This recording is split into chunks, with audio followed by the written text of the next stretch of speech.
एक दिन एक अमीर व्यवसायी को रास्ते में एक भिखारी भीख मांगता हुआ दिखाई दिया। भिखारी की हालत देखकर व्यवसायी को उस पर दया आ गई। उसने भिखारी से पूछा कि उसकी ऐसी दशा क्यों हुई। भिखारी ने बताया कि उसकी नौकरी छूट गई है और उसको कोई दूसरी नौकरी नहीं मिल रही है, जिसके कारण भीख मांगना पड़ रहा है। व्यवसायी ने कुछ सोचते हुए पूछा, क्या तुम मेरे बिजनेस पार्टनर बनोगे?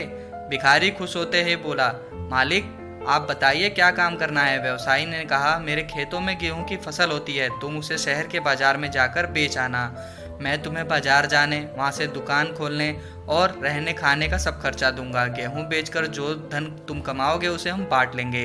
ये सुनकर भिखारी बहुत खुश हो गया। उसने व्यवसायी से पूछा, मालिक आपका बहुत बहुत धन्यवाद, लेकिन बंटवारे का हिस्सा क्या होगा? आपका 90% और मेरा 10%। यह सुनकर व्यवसायी ने हंसकर कहा, नहीं, तुम्हारा 90 और मेरा 10। मैं तो अमीर हूँ ही, लेकिन तुम्हारा जीवन सुधर जाए और तुम्हें ईमानदारी और कृतज्ञता का ज्ञान मिले, इसलिए तुम्हें 90% दे रहा हूँ। भिखारी ने खुशी खुशी अगले दिन से काम शुरू किया। गेहूं की फसल अच्छी थी तो महीने भर में उसे अच्छी कमाई मिल गई, लेकिन उसके दिमाग में लालच आ गया।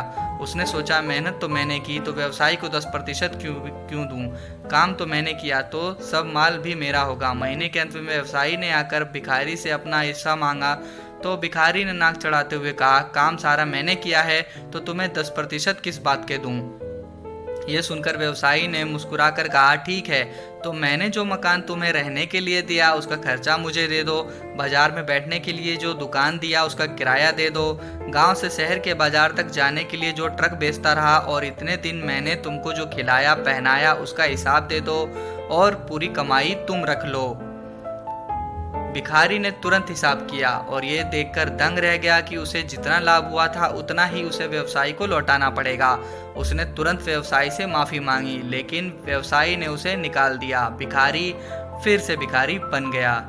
दोस्तों, इस कहानी से हमें ये सीख मिलती है कि ऐसा ही कुछ हमारे साथ भी होता है। भगवान ने हमें जीवन दिया है, हुनर दिया है, आँख कान नाक बुद्धि सब कुछ दिया है, लेकिन हम इंसान इस गलत फहमी में रहते हैं कि हमने सब कुछ अपने बलबूते पर किया है। हमें कभी एहसान फरामोश नहीं होना चाहिए।